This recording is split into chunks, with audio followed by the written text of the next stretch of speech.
Congo, nothing gets done without La Rumba Congolaise. Everything we do, La Rumba Congolaise has to be there with us. So La Rumba Congolaise have a history of its own. Now, to understand this music, you have to go back. You have to go way back.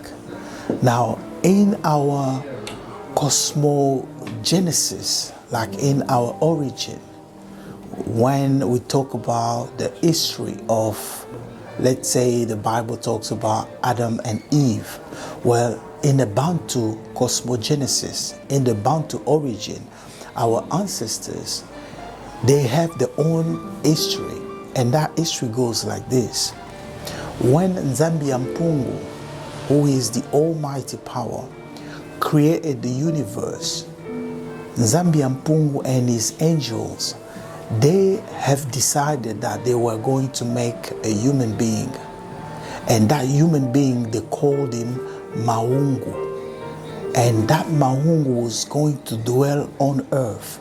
So the reason why they made Mahungu is so that he can dwell on earth.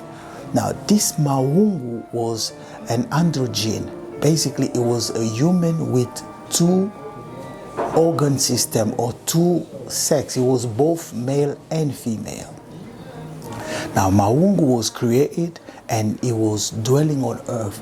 And Nzambi-Mpungu told Mahungu that you can live here on earth, but there's a tree. And that tree, he told him, there's two sides to that tree. Now, the side where you're going to live, it's the good side. The other side is the bad side. You are not to go beyond that tree. So you have to stay on the good side. So for a very long time, Mahungu was staying there, he was dwelling there, and he was happy. And Nzambi-Mpungu would come and talk with him and spend time with him. So they were communicating. But then one day, just like human beings, Mahungu felt he was responsible. He was the master of the earth. And he thought, I want to visit the other side. I want to go beyond that tree. And Mahungu went. And when he went past that tree, he went to the bad side, Mahungu fell and he started to convulse, or he was in trance.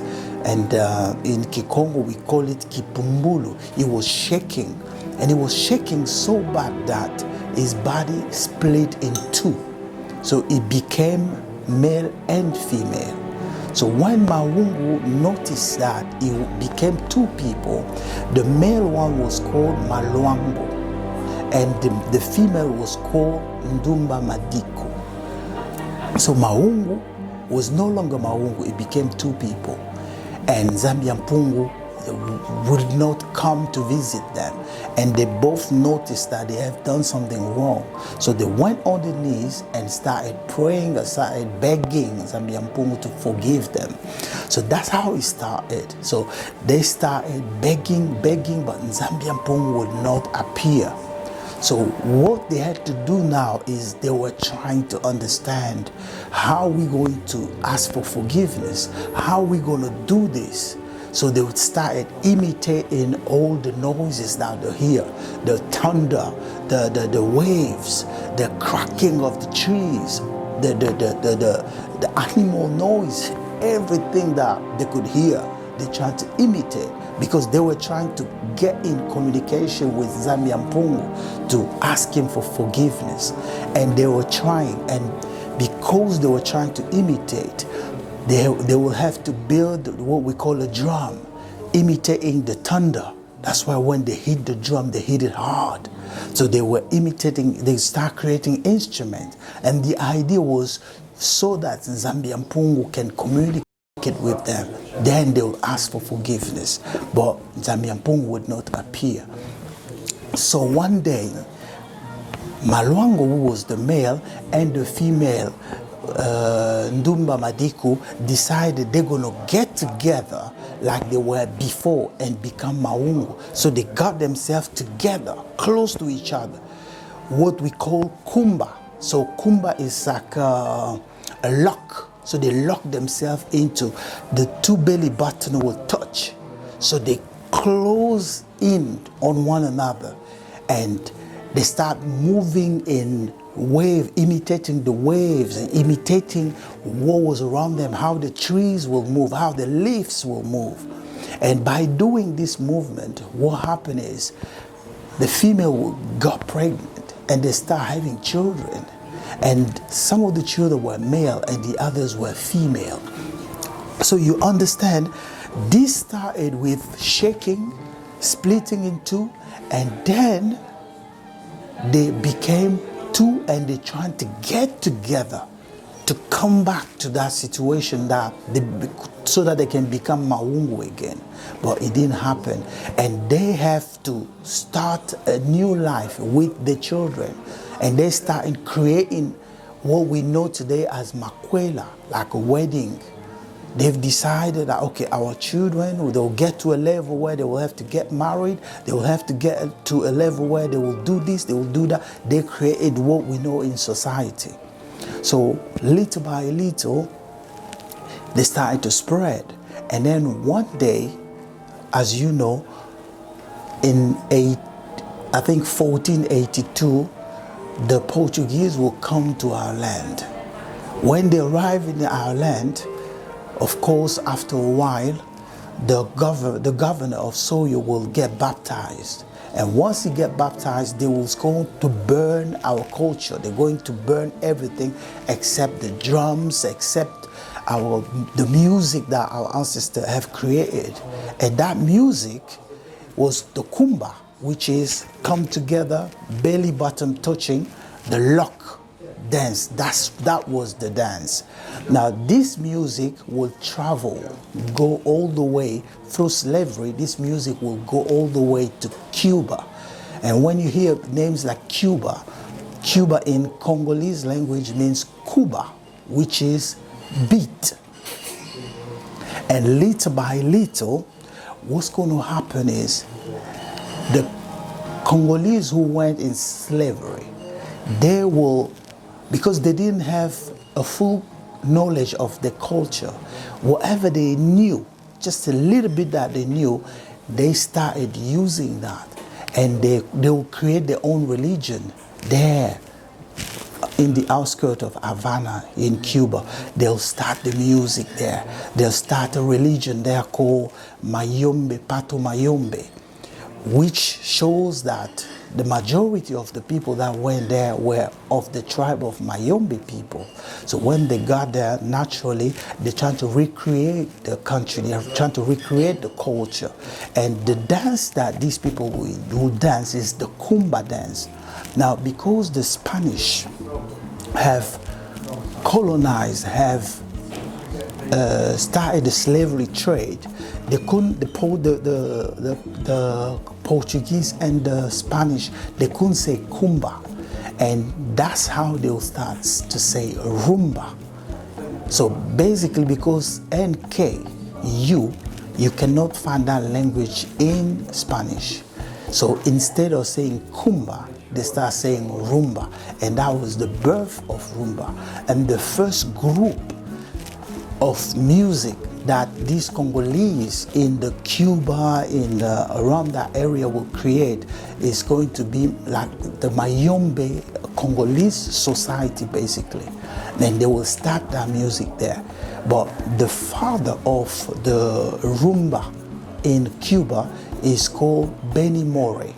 Benny Moré was the grandson of a Congolese prince who was sent to that area late after the slavery trade ended.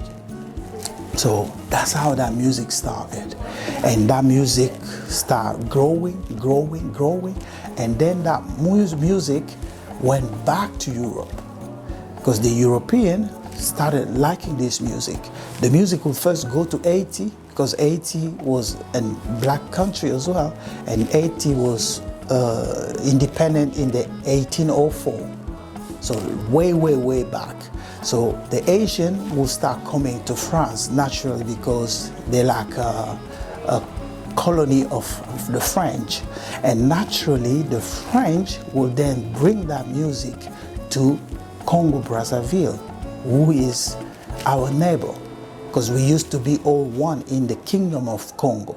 But then the French will bring that to Congolese in Brazzaville, and from Brazzaville the West Africans will bring that music to Congo. The first music playing a rumba band started with the West Africans. They, the Senegalese, the people from Benin, they the one that started it.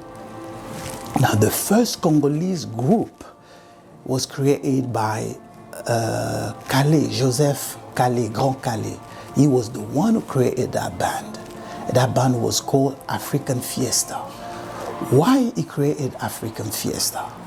The reason why he created African Fiesta was because Joseph Kabasele was a big fan of Armstrong. So Armstrong was the one who became a superstar, and back in those days Armstrong was like the Michael Jackson, the James Brown of that time, and he was playing a trumpet, because a trumpet was actually an instrument made by a Belgian citizen. His name was Adolphe Sax. He was the one who invented that instrument, but he registered the instrument in France. So when the French naturally went to fight in the American secession, you know, when the Americans were fighting to split the country, the French went to support the people there. So when the French went there, they took the instrument, the French army took the instrument with them, you know, the saxophones and all the fanfares, you know, all that kind of music. So they took it with them. When they would lose the war, they would just leave it. Now, black people living in Louisiana would take those instruments and start practicing and just using it, you know, whatever they could. So one day, when Augustine McCarthy, who was the mayor of New Orleans or Louisiana, the guy decided that he was going to give African a piece of land. So he asked them, he said, listen, now you have a land that you can do your religion, you can practice whatever you want to do. So what are you going to call this place? They said, we're going to call it Congo Square. And Congo Square is where jazz music was born. The music we call jazz, it was born, that music was born there. And Louis Armstrong was the biggest star in those days. And he even came to Europe, he played in the Vatican, he played for the Pope, he was a big star. And when Congo, Kinshasa, became independent on the 30th of June 1960, 3 months later, Louis Armstrong came to Kinshasa. And when he arrived in Kinshasa, Joseph Kabasele would meet Louis Armstrong. He even gave Louis Armstrong a new name.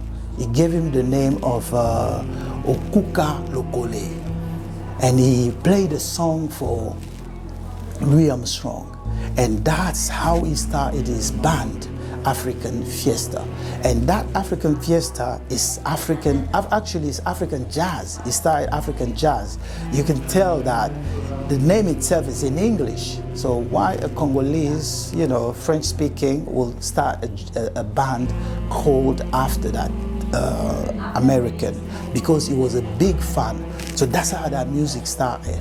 And then that rumba took its roots, even though we had people like Wendo Kolosoi, Adu Elenga, they did the music, but because they were playing instruments that they made themselves, so it wasn't like the rumba that we know today. So African jazz, created by Joseph Kabasele, is the group that will basically start that rumba again. And from that time, that rumba started developing to what we know it now.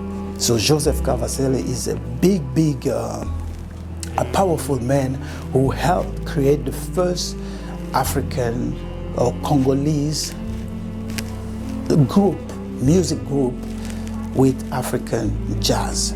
And then I think 3 years later, in 1956, I think Luambo Makia Di Franco is going to create a new group called OK Jazz as well. So you can hear they keep that jazz name. They keep because, and you can tell they had people playing the saxophones in the groups because saxophone was the instrument that you had to have. Because the biggest guy on, during that time was Louis Armstrong, and his main instrument was a saxophone. So that's pretty much the history of rumba. Roughly, that's what we can say. So rumba is something or a music that started, or actually a dance that started in Congo, went to America through slavery, and then came back through Europe, back to where it belonged, and today, rumba is what it is.